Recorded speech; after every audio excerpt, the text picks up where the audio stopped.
So, hello everybody, my name is Wilson Tapias from Upper Intermediate English, and today I'm going to make like a little review of what we see last class. So, let's start with the meaning of value and how we develop the signification of it in class.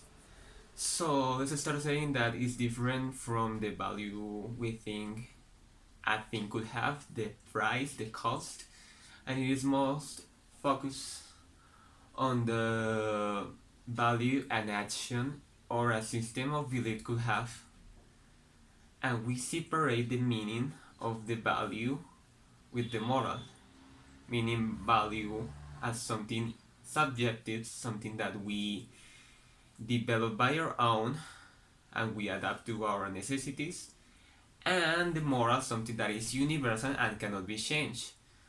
So then we face the question of how to keep those values, and even more in those times that we cannot see each other's.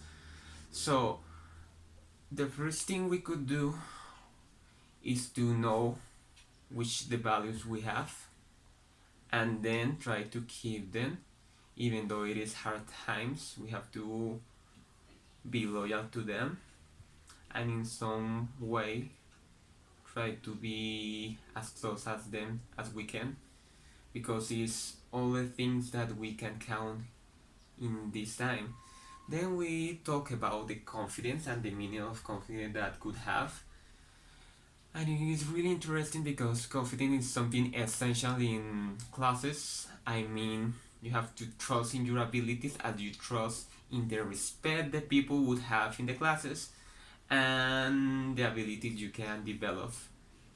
So I think the confidence is really important in classes, and more important now that we are having virtual classes, to help us to trust, I don't know, in the people, that they will listen to us, that they are paying attention and not doing anything else, because we cannot assure that they are 100% in class.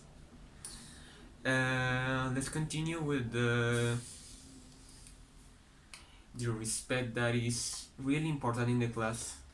I mean, the respect when we have to let the other people, the other person talk, let the listen to the other people, and respect the time they are talking and their ideas, and obviously be attending class. It is really important.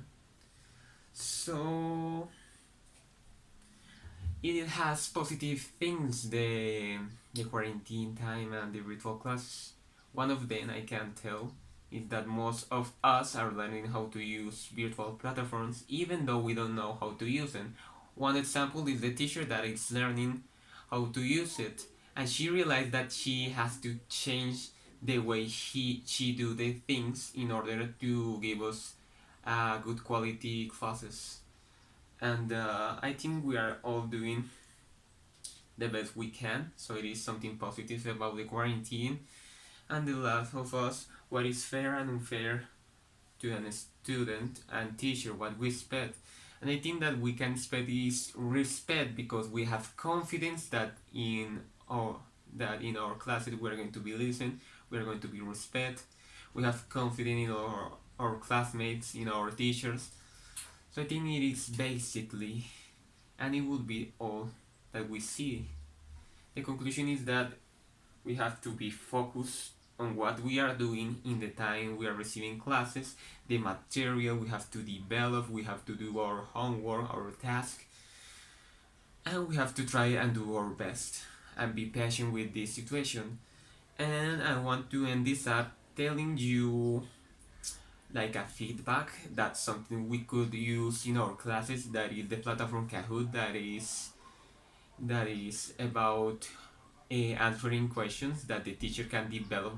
She can develop the question and she can give us four possible answers. We have to choose the right one, and we have to play with our classmates. So it will help us in terms of, it will help the class in terms of participation. We can use I don't know, topics we see in the classes, so it helps us to remember, to have a feedback, to make sure that anyone is understanding, and anyone is attending class and doing the right thing. And final, it helps us to, I don't know, to break the ice, to be connected with the classmates, with the class and the teacher. So it is a good game we could use in classes. Not every single class, but we can use it uh, sometimes. Yeah, sometimes. So it would be all. Thanks for watching and listening, and we see us in the next class. Okay, bye bye.